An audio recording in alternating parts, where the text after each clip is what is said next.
Hello and welcome to Your County. I'm Lynne Turner Fitzgerald, and my guest today is Sheriff Mike Linder. I want to thank you, Sheriff, for being here. I know you're a very busy man, so I appreciate you taking the time. Lots going on in the county, lots going on in the city. So one topic that keeps coming up is the jail, or a potential new jail. And I know that there are a lot of layers to this. Money is one of them, staffing, all kinds of things. But let's start with something that came up at a county commission meeting not long ago, and that is a temporary holding facility. Tell me about that.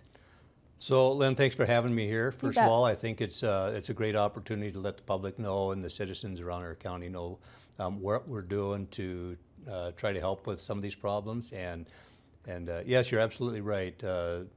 Here in November, we had a meeting with the county commissioners. The city had proposed providing money for what we called a temporary holding facility.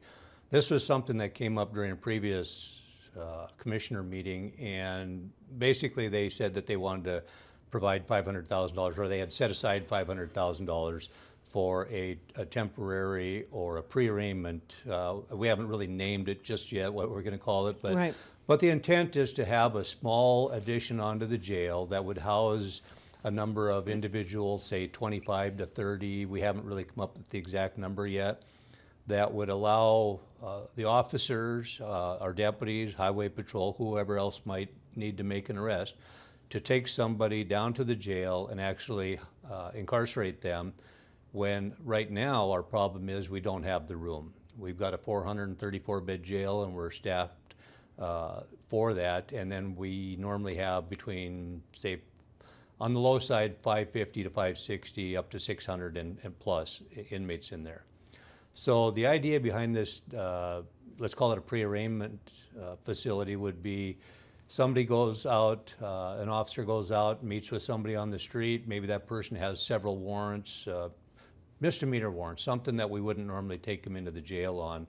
Maybe a couple of them are contempt, and the judge is very adamant about getting these people in to see them. So what we would do is we would go ahead and arrest them, take them down to the facility. They wouldn't be turned away, and then within, say, 72 hours, they would see a judge. It might be within 24 hours because they might see him the next day, but say if they get arrested on a Friday night, and the judge wouldn't see him till Monday morning, Monday afternoon, depending on the circumstances. And that person would be, at that time, seen, these warrants be cleaned off, and then the courts would determine what the next step is for them.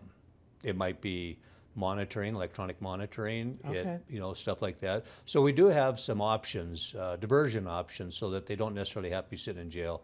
But the first step is getting them before a judge. Right. Now, how often does that happen per week right now, or in the current situation? Getting people turned away from the jail? No, in front of a judge. Oh, it's Does it happen every day? Yeah, yeah. Okay. We have two justices of the peace, as you're aware, and we have 8 district court judges. And then we've got the city judge, and we're going to have another city judge here pretty quick, and then even Laurel. So we're dealing with all the different courts, and I don't know what the schedule is. I believe the police department, or not the police department, but the city courts, I think they're seeing people every day on arraignments. And our schedule, I think they're doing the same thing with the Justice of the Peace, unless there is trials scheduled and hearings and stuff like that. So it's not all day, every day, but they do have a set schedule. And but it's daily that we're getting people into the courts to see a judge. Well, the diversion that you speak of, like a monitoring device or something like that, could that be utilized anyway? It can be. In fact, we do. We do that regularly. We have programs, it's in like our 24/7 program, where we have people come in. They might be on monitoring because of a previous incident. And we work with local vendors, alternatives, and we have some of our own for monitoring these people and keeping track of them so that reports can get to the court, and they know which people are behaving, which ones are following the instructions, and which ones aren't. So we do use that, and that is a very big part of our program, is the monitoring, the ankle monitoring, electronic bracelets, alcohol monitoring and stuff like that. So. Well, in conversations that I've had with Police Chief St. John, he suggested that getting some of these people off the street might be a real benefit, or would be a real benefit to both the city and the county. But turning them loose, they're back on the street doing what they do. Well, and it's kind of a double-edged sword, because some of these people, they have issues, mental health issues, right. Addiction, co-occurring disorders and stuff. That do they really belong in jail?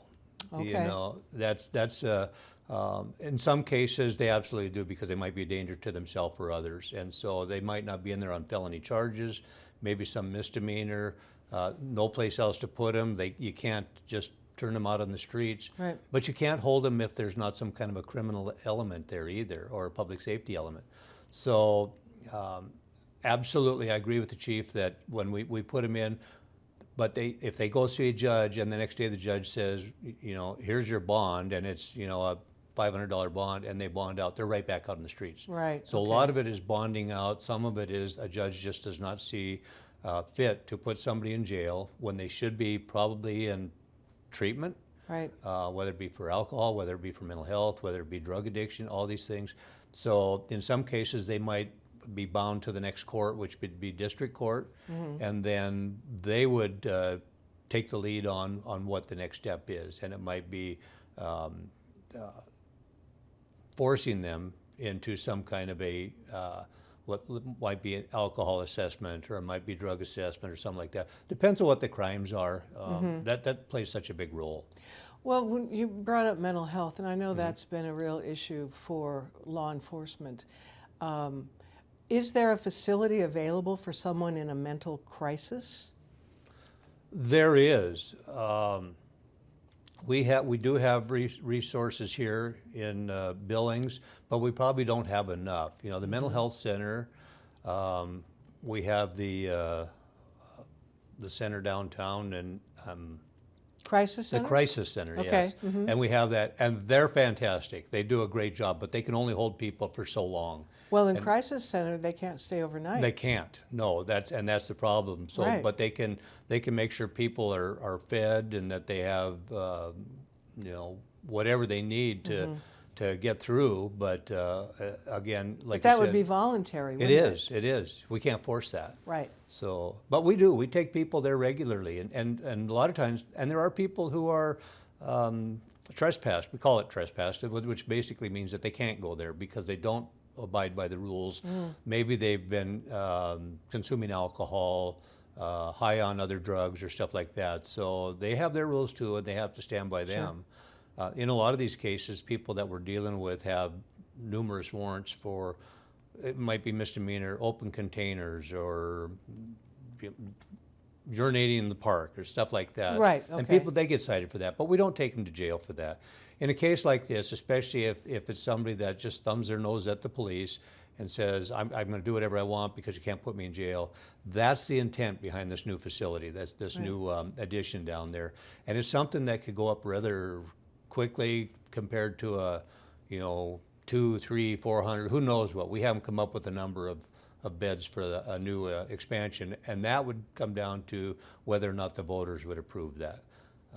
That's something that the finance people are working on, the commissioners are working on, whether or not they, a bond issue, mill levy, a combination of both. But again, that's above my pay grade. I just know that we need more beds, and we need more employees, and that's kind of the position we're in right now. And yesterday, and I know this is airing later, but in November here, we did have that meeting, and the commissioners agreed, let's move forward on Good. this. And we're going to, again, engage with an architect, somebody who's familiar with what we've been doing, that has worked with us in the past. There are others around stuff, but we do need to work with the city to determine where and how and what to build. We just can't throw something up that isn't going to work for us. No. I'm wondering, would it make sense to have a mental health wing or pod at the jail? Well, we've talked about that before. The big problem right now is the lack of professionals to staff something like that. Yeah. You know, again, here just this week, people from the committee that are studying this problem went down to Rapid City to look at their facility down there. Now, size-wise and everything, they have a bigger jail. They're looking at adding on again. They do have, I believe, a mental health wing down there, and that was one of the things that they were looking at. The issue there is they seem to be able to get people hired, and I don't know all of the the numbers, the salaries and stuff like that. For us, our jail is kind of a stepping stone for a lot of people that might want to get into law enforcement. Doesn't pay quite as much as like a starting law enforcement officer as far as a deputy or sworn police officer, those types of things. But they'll go down there, they'll work. It's an awesome place to get your foot in the door, because we've hired, even our agency, we've hired a lot of detention officers to come in as a sworn deputy.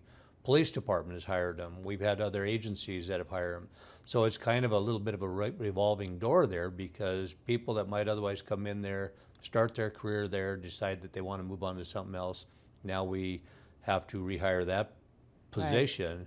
And when we're down 15, 16, 17 employees, it puts the burden on a lot of the other ones. So, but we treat them well, and there are benefits to the working the extra time. But again, there's a burnout factor too. I'm sure. So yeah. A lot of people that have to deal with that, working double shifts and stuff, they want to live a normal life too, and Sure. we certainly understand that. Yeah, but it must take a certain amount of devotion to law enforcement to even want to work in a facility like a jail. It really does. Yeah. And we have some people that have been down there 20 years plus. Really? But we have a very large contingent of employees down there with 5 years or less. And in some cases, 1 or 2 years, 3 years on, and they don't want to be there anymore. We're fortunate that we're well equipped down there. They're well trained. Part of the problem is getting to some of that training, because we're using staff that might otherwise be off, and they're coming in to work an overtime shift, or they'll stay over for a double, or those types of things. So it's difficult. There's a lot of pieces to that puzzle. But in some cases, that's what people want to do. That's their career. Maybe they have a family member that has worked down there or still works down there, and that type of stuff. But Right. but again, it's a hardship when you're down as many employees as we can be at any one time, and that number fluctuates. It goes Right. up and down. So are you in a constant state of recruitment? Absolutely, Are you? yeah. And every time I get on, even on a show like this, I tell people, go apply at the jail. It's a great place to start if you want to start a law enforcement career. You get to know the mentality of the criminal element. You get to understand Sure. how to talk to people, what to watch for. And again, we've had some great employees come down there, and we just seem to lose them to the streets, so to speak, Oh, yeah. for the patrol divisions. Right. Is money an issue? It can be, yeah. The commissioners did a great thing here just recently. The detention facility, their contract, they negotiated here a couple of years ago, and I believe it's a 5-year, maybe it's 4-year, but I think it's a 5-year contract.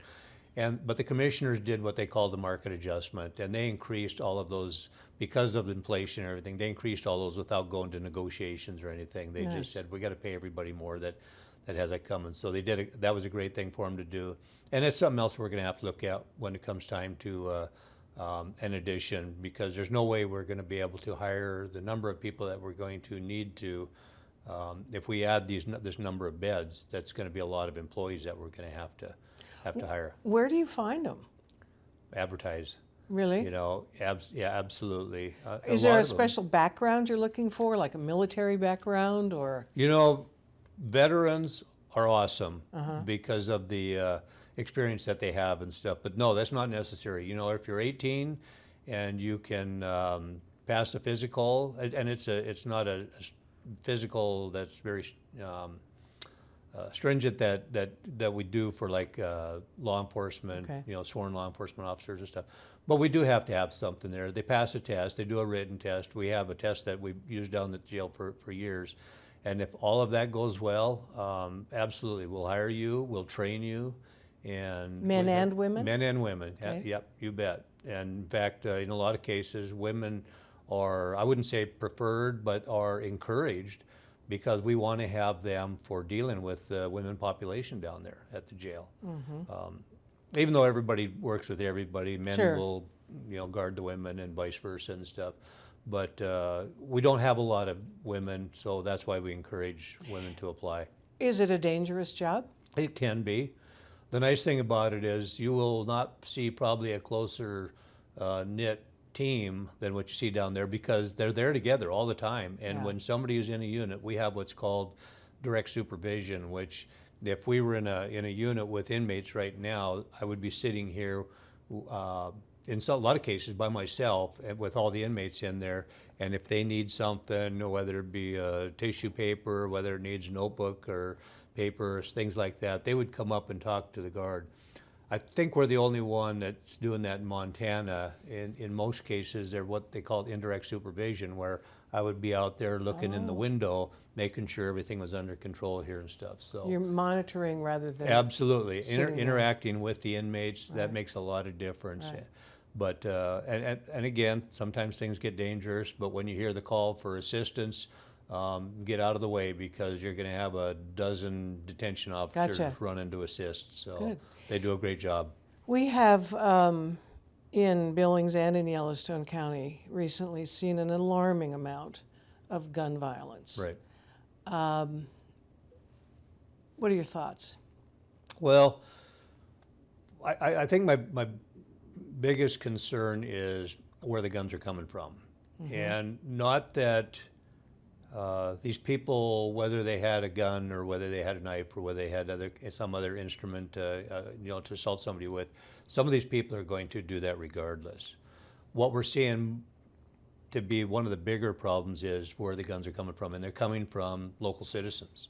They're being stolen out of cars, taken in burglaries, and in a lot of cases, they're taken from unlocked vehicles. We've had one here not too long ago where several guns were taken from a vehicle. We actually got them back, and those same guns were stolen again from a vehicle Same because they were vehicle? not secured. Yeah, and so that's why we are so. Fool me once. Well, that's just it. We do all we can, whether it be even our social media, other interviews and stuff that we've done. That we just encourage people to secure your guns. I don't care if it's in your house, if you have a safe. Not only does it prevent the bad guys from getting them stuff, but it might also help in your own home. Yeah. Sometimes things happen, and having easy access to a firearm might perpetuate a situation, and the same thing in a vehicle. I remember back in the old days, we used to run around in high school with a lever action rifle hanging in the back window of our pickup, Yeah. and that was just the way it was. And Well, we it didn't seem to have still any problems. is. And it still is. Yeah, but not so much anymore that people are advertising that they have them. And it wasn't that we were advertising. It No, was just handy. I worked on a ranch, and that's where I went after I got out of school. So, but now we tell people, even if it's in your vehicle and it's hidden, that's better than having something laying on a seat or stuff behind or between the console and your seat.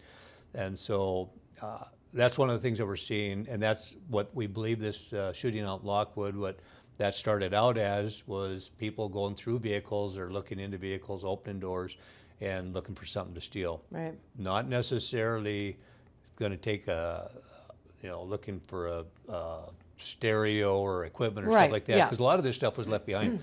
But if there's a gun, it's going to be gone. Wow.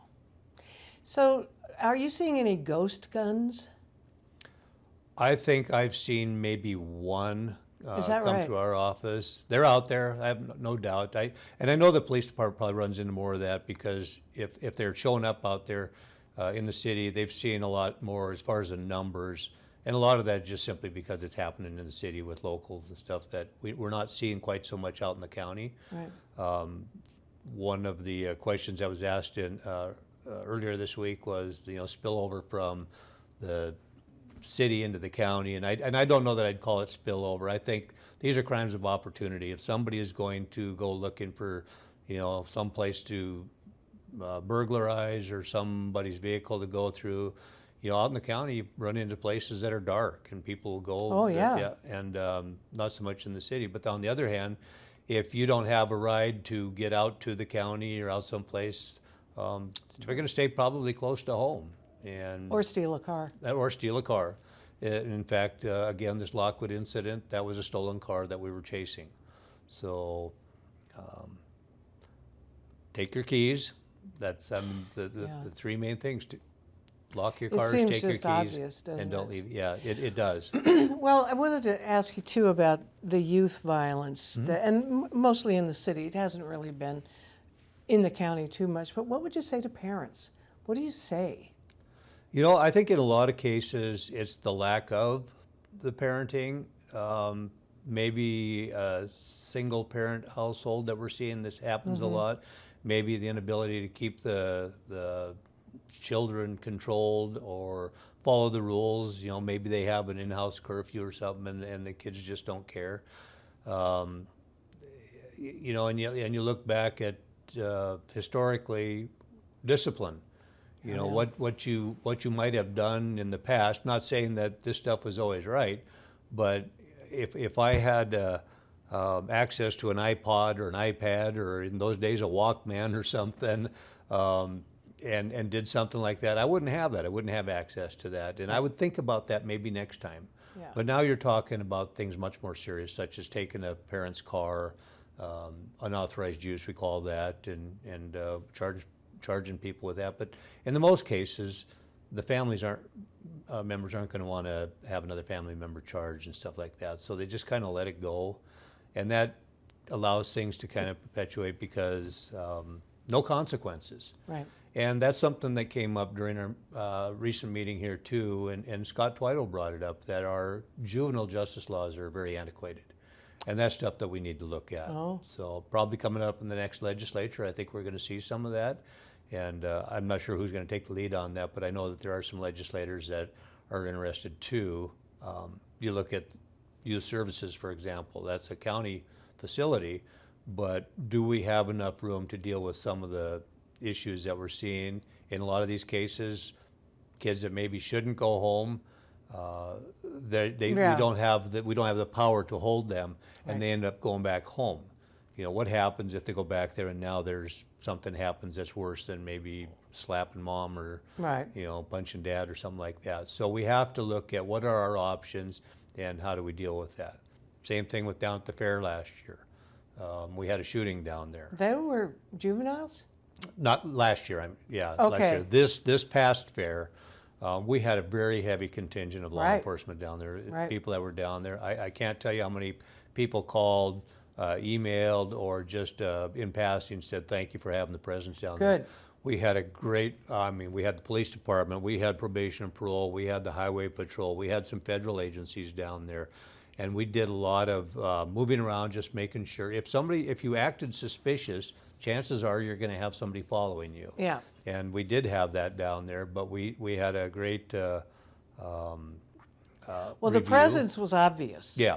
I attended the fair, and it was obvious Right. that it was heavily patrolled. Right. And I appreciated it. Right. And we had the same comments from a lot of parents, and even while I was down there and wandering around and stuff, they came over and were Good. talking to us. So we'll look at how we have to do this next year. I think we were really heavy this year because of we didn't know what was going to happen, especially after last year. But I think that we've come up with a plan for going into these types of functions in the future, and obviously we're going to have a presence, a bigger presence than what we did in the past. But that's what we'll do. I know the commissioners were happy too with the fact that we didn't have any issues down there. Good. Or what we did have, very few, and we dealt with them directly. So. Lots of balls in the air moving forward, lots Yeah. of stuff. I want to thank you for joining us today on Your County. It was really interesting. I enjoyed it very much. And thank you for joining us. We'll see you next time.